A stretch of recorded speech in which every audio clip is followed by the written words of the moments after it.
Les États-Unis se trouvent plus ou moins à l'aube d'une guerre civile, dit l'écrivain expert financier Ernst Wolff.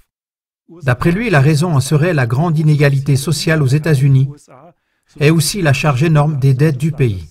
Nous en avons parlé dans notre émission du 26 mars 2017 en allemand. USA, qu'est-ce qui viendra d'abord, un krach ou une guerre? Egon von Greyerz, expert financier et fondateur de Matterhorn Asset Management AG et de Gold Switzerland, domicilié à Zurich, décrit dans son article du 27 mars 2017 combien les États-Unis sont endettés et comment c'est arrivé. Pendant que des analystes du marché se soucient de ce que la Fed, banque d'émission des États-Unis, va faire par la suite, personne ne voit que les États-Unis se trouvent sur le chemin de la ruine totale, parce qu'ils ont fait des déficits depuis plus d'un demi-siècle et qu'ils présentent un déficit commercial depuis plus de 40 ans. Par exemple, ce n'est sûrement pas la preuve d'une économie forte que les Américains achètent des quantités énormes de nouvelles voitures, en particulier parce qu'ils le font au moyen de dettes subventionnées, qui ne seront jamais remboursées. La même chose se passe pour les salaires en baisse, pour le chômage réel de 23% et pour le réel PIB en baisse, c'est-à-dire le produit intérieur brut, qui représente la valeur ajoutée de tous les biens et services produits. Une seule raison a permis aux États-Unis de vivre au-dessus de leurs moyens pendant plus de 50 ans, c'est parce que le dollar est la monnaie de réserve mondiale. Mais comment le monde peut-il faire confiance à une monnaie de réserve qui repose sur la création de dettes et de monnaies illimitées? La seule raison pour laquelle le dollar existe encore est qu'il est pris comme monnaie commerciale, en particulier pour le pétrole. Au début des années 1970, les États-Unis ont conclu un accord avec l'Arabie saoudite, qui était de loin le plus grand producteur de pétrole du monde à l'époque. Contre des armes américaines et la protection, l'Arabie saoudite vendrait son pétrole en dollars, ce qui signifierait que le monde entier ferait le commerce en dollars. C'était le début du pétrodollar.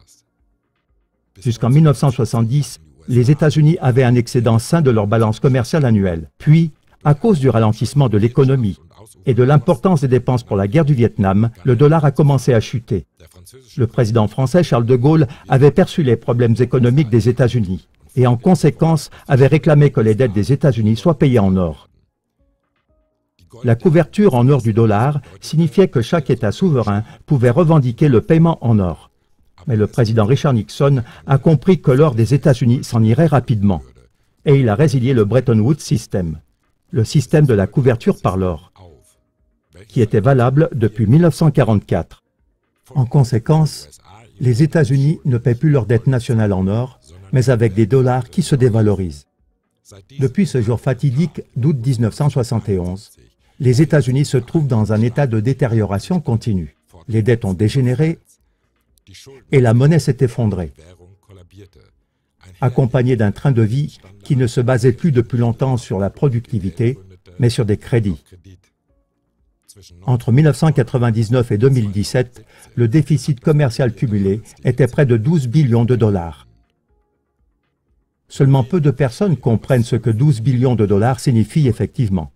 On peut peut-être mieux comprendre le déficit commercial de 12 billions de dollars entre 1999 et aujourd'hui si on le mesure avec l'or. Tout l'or qui a jamais été exploité dans l'histoire est évalué à 170 000 tonnes. Si les États-Unis devaient équilibrer vis-à-vis du reste du monde leurs dépenses et leurs achats inconsidérés avec de l'or, il leur faudrait 2,7 fois tout l'or qui a jamais été exploité. Au lieu de cela, le gouvernement des États-Unis a trouvé une méthode beaucoup plus commode. Il imprime des morceaux de papier sans valeur en forme de billets de dollars. Les conséquences sont que celui qui détient des dollars n'a finalement rien du tout dans sa main. C'est le résultat absolument garanti de ce prétendu système monétaire actuel. Des gouvernements, des banques centrales et des banquiers ont détruit l'économie mondiale par leurs actions de ces 100 dernières années. Les masses ne s'en rendent absolument pas compte. Ce sont les mots de l'expert financier Egon von Greyerz. De son côté, Konrad Hausener de la plateforme sur Internet The Intelligence poursuit ainsi cette pensée. La situation mondiale est tendue. Krach ou guerre? Qu'est-ce que l'avenir proche va apporter? La Deuxième Guerre mondiale n'est-elle pas sortie d'une crise similaire, du moins sous l'angle des États-Unis? Des mesures d'économie ne sont-elles pas vite oubliées si une guerre oblige à remilitariser? Une destruction n'est-elle pas toujours suivie d'une reconstruction, donc d'un redressement de l'économie? Dans son interview avec Sputnik, l'expert financier Ernst Wolf a également mis en garde dans ce contexte contre l'énorme danger d'une grande guerre à la suite de la crise. Ernst Wolf dit littéralement: « Je suppose que les États-Unis saisissent le moyen de la guerre, à savoir au Proche-Orient, pour conjurer la très grande crise. » Et il ajoute: « Je suppose que la guerre au Proche-Orient sera énormément étendue.